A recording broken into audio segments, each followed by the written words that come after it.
are listening to the Thornapple Valley Church podcast. Thank you for joining us. Our hope is for you to be encouraged and to connect with God during this message. If you'd like to know more about Thornapple Valley Church, visit tvcweb.com. Well, this morning we're kicking off this brand new series called Rainy Day, and I want to start with a saying that you've all heard. So I'm going to start it, you finish it. It goes like this: April showers. Because here's the truth about rainy days, is they are what you make of them. They can be a disaster, or they can bring hope, they can bring healing, they can bring growth. That's what the rain does. Here's what Jesus said about rainy days in Matthew chapter 5. So if you have a Bible or a Bible app, you can turn to or turn on your Bible to Matthew chapter 5. In Matthew chapter 5, Jesus has been talking a lot. He's spoken in synagogues, small religious gatherings. He's made home visits and he's talked to people. But in Matthew chapter 5, he's going to go up on a hillside and he's going to speak to a huge crowd. I imagine thousands upon thousands of people are listening to Jesus' message. In 2019, I stood on that mountain in Israel, and it's believed that Jesus is going to speak this message. Here's what Jesus says about rainy days in Matthew chapter 5, and I'm going to start in verse 43. Even though it's not going to come up on the screen, verse 44 will though. In verse 43, Jesus says, "You've heard it said, love your enemy or love your neighbor and hate your enemy." Now, that's what they heard said, and that's what we've heard said, and I actually like that. Love those who love me and hate those who hate me. Or the way Taylor Swift says, she says, the haters are going to... Okay, don't act like you don't listen to Taylor Swift. The haters are going to hate, but shake them off. Do you guys listen to the radio? We'll try it one more time. The haters are going to hate, but shake them off. But here's what Jesus said in the next verse, in verse 44. "But I tell you, love your enemies and pray for those who persecute you." Now, I have to tell you, I did a series years ago called Things That I Wish Jesus Never Said. And this is one of those things. I wish Jesus would say, hey, love your neighbors and punch your enemies in the throat. I wish he would have said that. But he says, love your enemies. Tolerate your enemies is one thing, but to love them, I'm talking about the people who talk bad about you. I'm talking about the people who write nasty stuff about you on social media. I'm talking about the people who disappoint you. Love them. And then he takes it a step further. He says, pray for those who persecute you. Now, I have to tell you, I remember the first time that I ever tried this. There was this guy who just brought all kinds of pain and sadness to my life. And I remember the first time that I prayed for him. My prayer went something like this: God, I pray you would bless that nasty, filthy human being.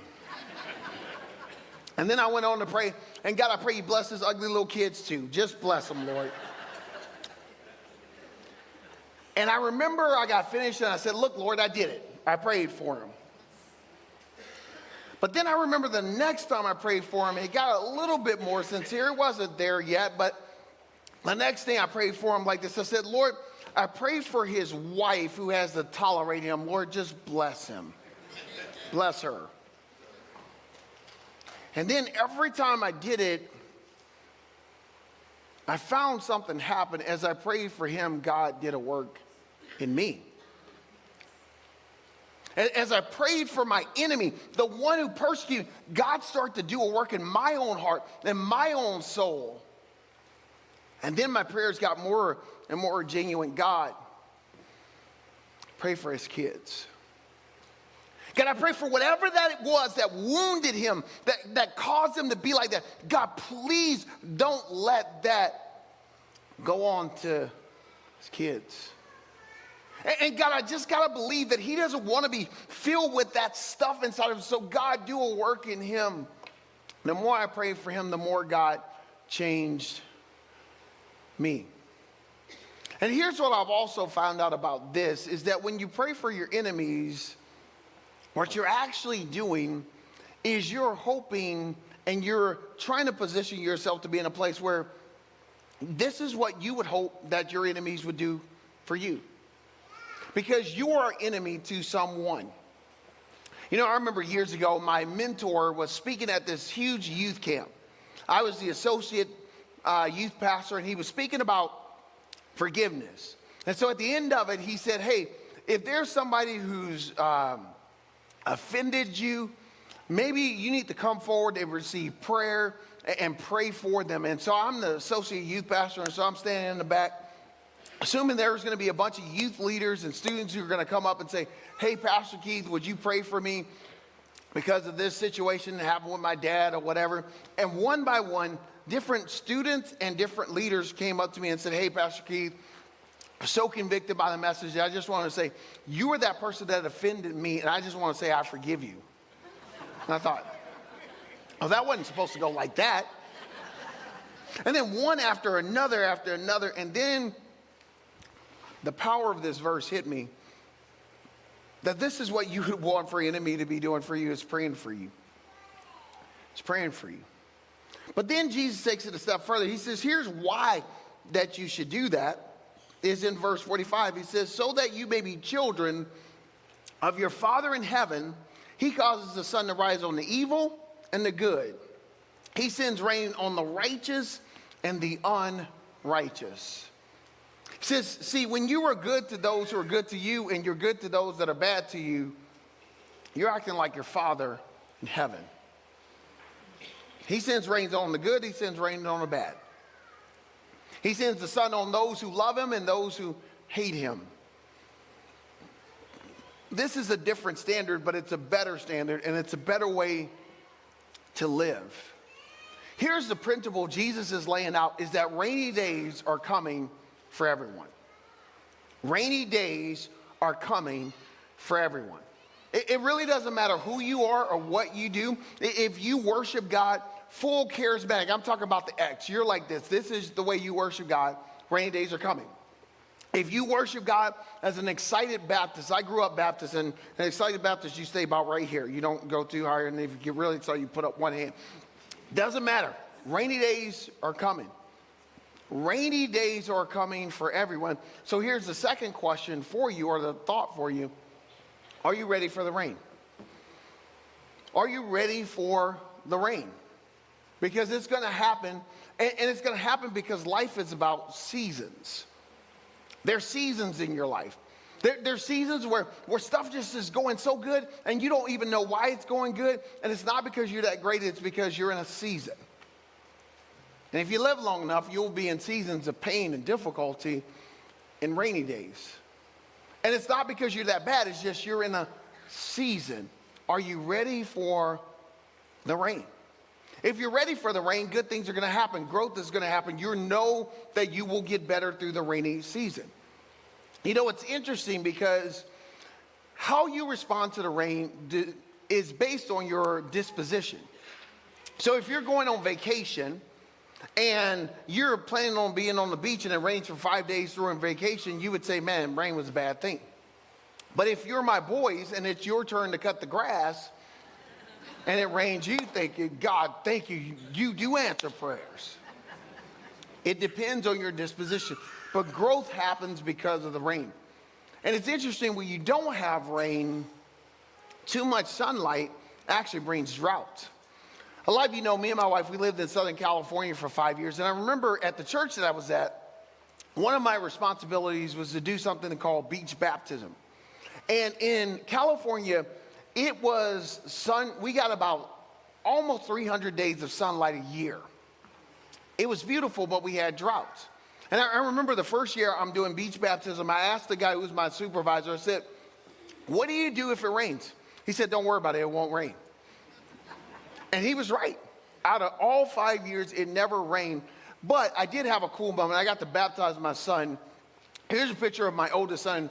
I got to baptize him in the on the beach there. And that's when he was a good kid. But now he's a teenager. No, he's still great. He's still great. I think he's running the camera or doing something like that. But here's the thing. Rainy days happens. Here's how Jesus taught the people he's talking to how to prepare for a rainy day financially. Go to Matthew chapter 6. In Matthew chapter 6, Jesus says this in verse 19. Do not store for yourselves treasures on earth where moth and vermin destroy and where thieves break in and steal. But store up your treasures in heaven where moth and vermin do not destroy and where thieves do not break in and steal. And I want everybody to read this next verse with me together. For where your treasure is, there your heart will be also. So let me explain this to you because you don't live in the first century. And in the first century, the banking system was underdeveloped. So instead of putting their money in the bank, what they would do is they would hide their treasures either in the wall, in the ground, or in a barn. And what was considered wealth in that day was food. So they would store their food in the barns. Precious metals, so like silver and gold, and they would hide that oftentimes underneath the ground. And then what they would take is they would take their clothes and they would hide them in the walls. Well, what thieves would do is if they knew somebody was very wealthy, they would literally dig through the walls and they would take their stuff. They would dig through the ground and find their stuff. And what Jesus says is when you're going through a rainy day financially, he's going to say something counterintuitive. He says, don't store up your treasures here on earth, but store it up in heaven. Because if you're living to just accumulate, and store up, there's uncertainty and there's a consistent amount of anxiety that will fill your heart. Here's how he finishes that statement that he's making there. He says, verse 22, for the eye is the lamp of the body. If your eyes are healthy, then your whole body is full of light. But if your eyes are unhealthy, then your whole body is full of darkness. And then the light within you is darkness. How great is that darkness? And then he says a really bold statement. No one can serve two masters. Either he will hate one and love the other. You will be devoted to one and despise the other, for you cannot serve both God and money. Now, it's interesting that Jesus says, here's what I want you to live with.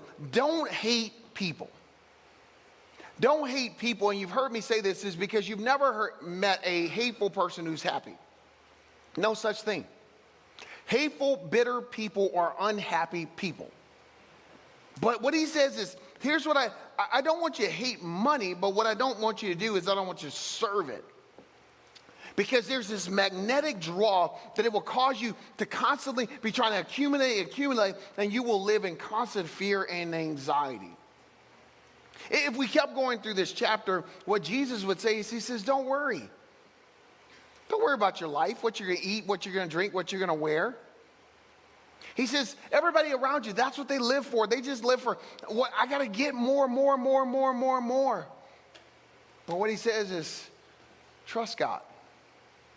Trust him and know that he's going to bless you. So how is Jesus teaching us to prepare for the rainy days in our lives? The first thing Jesus says is get your heart right. Your heart. Where your heart is, there your treasure will be. Get your heart right. And honestly, when we're walking through rainy days in our finances, it really is a heart check. Because here's what most of us feel. When we're walking through a rainy day, we start feeling oftentimes anger, frustration, disappointment. And the question is, you can feel that way, or you can go, where is my heart? So here's a question that I want you to just think about is, what do you treasure? What do you treasure? The next time you have a rainy day, you will discover what you treasure. You know, I remember years ago, so a lot of you know that I've got a daughter who's going to be 17 this year, then we got a 15-year-old, then we got a 11-year-old and a 9-year-old. I remember when my 11-year-old and my 9-year-old, they were like 3 and 4. One day we're sitting around the house, and my daughter says to my son, she's interrupting his train of thought. And so he's attempting to say she's disrupting my train of thought. But here's what he said instead. He said, "Oh, she destroyed my mind." And I remember that moment, and I thought to myself, this is a moment. This is a moment that I was here for, that I can treasure forever. And now my kids are getting older and they're doing other stuff. But that's a moment. Here's what I want to say to every father, to every man in the room. There's a temptation all of us have to compare ourselves to others. So our goal is, and here's what we think, if I can provide enough experiences for my kids, they will love me. But can I tell you something? When they're 25, when they're 35, what they will value mostly is time with you. You being there. You being present in their lives. Being at their baseball games, being there for them in the moments of sadness. So many young people, and some of us can attest to this. If we could go backwards, what we long for more of was not stuff, but more connection. Because if I could have more time with my dad or my mom, and they could have given me more wisdom, that would have benefited me in better ways. So Jesus says, what do you treasure? When you go through those rainy days, it does something to your heart. Gives you the opportunity to check it. But here's the second thing that Jesus says, is not only get your heart right, but get your eyes right. Get your eyes right. It says if your eyes are full of light, your whole body is full of light. But if your eyes are full of darkness, then your whole body is full of darkness because your eyes are connected to your heart. Here's how John, the Apostle John, said this. This is in 1 John chapter 2, verses 16 and 17. It says, for everything in the world, the lust of the flesh, the lust of the eyes, and the pride of life does not come from the Father, but from the world. The world and its desires pass away, but whoever does the will of God lives forever. John says, listen, I can explain this whole world system to you. It's the lust of the flesh and the lust of the eyes. I see it, so I want it, and I want it, so I have to have it. That's not healthy for you. Here's how Paul talked about it in 1 Corinthians chapter 15, verse 11. Or I'm sorry, chapter 5, verse 11. It says, now I'm writing to you that you must not associate with anyone who claims to be a brother or sister, but is sexually immoral or greedy, an idolater, a slanderer, a drunkard, or swindler. Now, I know what a lot of you think, man, I can't go to my family reunion. But anyway, he keeps on going. He says, don't even eat with such people. Now, it's interesting that Paul's going to say this because Jesus, the Bible says, he was a friend of sinners. He's not saying don't love people, don't care for people, but he's just saying, listen, when you're around greedy people, here's what's true about them. They feel anxious all the time, and they're unhappy because they have a scarcity mentality. So greedy people are never happy for you because if it's not happening for them, they think that it can't happen, that life only works for me and what I want and what I need, and so I can't be happy for anybody else. So he says, listen, get around people who are full of goodness and joy. Here's what Paul says about this in Ephesians chapter 5. He says, but among you there must not even be a hint of sexual immorality or any kind of impurity or of greed, because these are improper for God's holy people. Nor should there be obscenity, foolish talk, or coarse joking, which are out of place, but rather thanksgiving. For you can be sure no immoral person or greedy person, such a person is an idolater and has any inheritance in the kingdom of Christ and of God. Now it's interesting that Paul says, listen, God's best for you is not a life of greed, but a life of gratitude. He says, don't go after all of this stuff because it corrupts you, but live a life of thanksgiving. How would your life change if you spent your time being thankful for the life you have? The car you drive, the neighborhood you live in, the family that you have. What would happen to you instead of living a life always wishing I had more of what I don't have? It would bring so much peace to your life. There's a book I'm reading right now by Dr. John Deloney. It's called How to Build a Non-Anxious Life. And here's the basis of the book. It's a huge book, but it comes down to this. He says, here's why so many of us are filled with anxiety. It's because we don't feel safe, we're disconnected, and we're unhealthy. We don't feel safe, we're disconnected, and we are unhealthy. And its whole premise is anxiety is actually not the problem. Anxiety is actually pointing you to something deeper. And it's because we live in a world that tells you, be worried about what you don't have. Live your life worried and scared and nervous and constantly living your life in anxiety instead of just saying, I'm going to be thankful for today. I'm going to live my life with joy. I'm going to trust God. I'm going to live my life with freedom.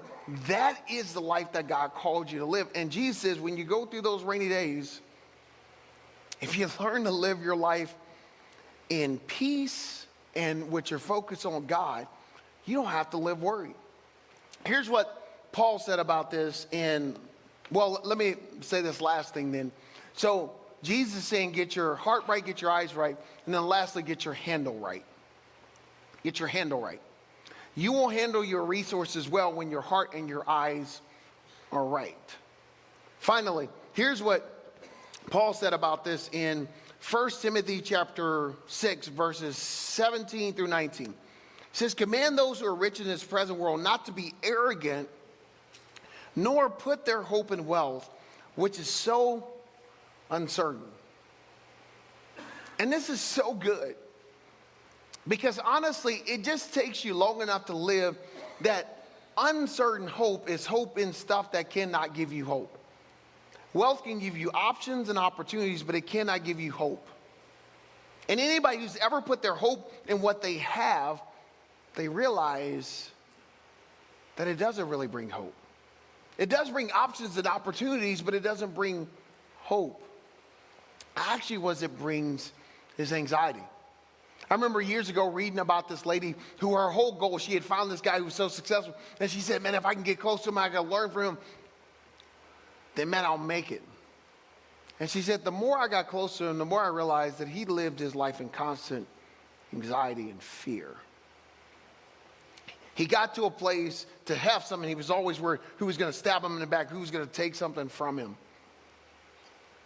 The opposite. Here's what Paul says, but he says, but put your hope in God, who richly provides everything for our enjoyment. See, when my hope is not in wealth, I can enjoy it because my hope is not there. I'm not afraid if it comes or if it goes, then I know that it will. And then he says this, verse 18, command them to do good and to be rich in good deeds and be generous and willing to share. In this way, they will lay up treasures for themselves as a firm foundation for the coming age so that they will take hold of life, which is truly life. Now, at some point, you have to answer the question, what is truly living? And some of you, that's why you came to church today. Maybe you're not a person of faith and you're just trying to figure out, what's the best life I can live? How can I live a good life, an honorable life? And what Paul says is, listen, I can tell you what will not bring you a really great life. Is living your life as a greedy person. But when you put your hope in God and you live your life for a bigger purpose and you lay up for yourself treasures in heaven, then you can say, now I'm truly living. Now I'm truly living. So let me just end by asking you these two questions. And I want you to think about this week. Number one, here's a question. Do I love money or do I love God? Do I love money or do I love God? It's a great question to ask yourself. Because here's the way that the Bible teaches us to handle our resources is to love God and people and use money. But too often, we try to use God and people, and then we love money. Here's the final question I have for you. Does money consume everything I think about most days? Great question to ask yourself. And then here's my last statement, is that when you are living with peace and not anxiety, money will make a great servant, but a terrible master. A great servant. It'll help you accomplish a lot of things, but it'll make a terrible master. And that's the life Jesus wants for you. So with that, I'm going to pray. I want to invite you to pray with me. God, today, I pray for the folks who came to church today, and man, they're so anxious about tomorrow, the stock market, all of that stuff. And God, though we are supposed to live with seriousness and focus, we're also supposed to live in gratitude. So God, I pray you would give us all peace. And God, as we think about our next steps with you, that we would put our focus in you, our hope in you, and not in just all the stuff that's around us. In Jesus' name. Everyone said? Amen. Hey, here's how we're going to close today is in all of our services, we'd like to give people an opportunity to think about your next step with God. And maybe your next step is just to really wrestle through this question, what do I really treasure? Do I treasure more stuff, or do I treasure my relationships? Am I missing out on connecting with people? I don't know what your next step is. If you're new around here, or if it's your very first time here, when you came in, you received a program that looks like this. Inside of that program is a connection card that looks like this. I want to encourage you to take a moment, fill this out. After we sing this final song, if you go out to Guest Central, it's that big glass room in the lobby. We have a gift for you and some other free resources to help you in your spiritual journey.